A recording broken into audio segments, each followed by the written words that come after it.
Die Fairview Primêre Skool in Grassy Park was vanoggend in rep en roer. Die fokus was veral op die 106 graad 1 leerlinge wat hulle formele skoolloopbane vandag begin het. Ouers het oorgeloop van trots en die kinders was rasend van opgewondenheid. I want to be a teacher. I want to be a scientist. I want to be a gynecologist. Maar vir talle was die eerste dag 'n emosionele affære. Tasriek Daniels het sy skooldag met 'n swaar gemoed begin. Dat is de eerste keer wat hij zo naar zijn ma is. Ik zie vandaag. Zijn ma heeft afgesterfd 3 maanden geleden of zo.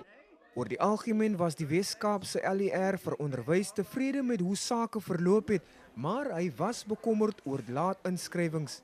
Natuurlijk is ons altyd bekommerd, maar ons het geslaag om meer as 99% van die kinders te registreer verlede jaar.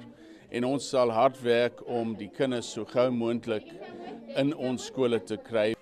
Meer as 950,000 leerlinge in die Wes-Kaap het die nuwe skooljaar begin en meer as 100,000 van hulle is in graad 1.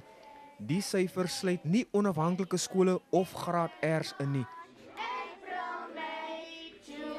Percival Young, Unies, Kaapstad.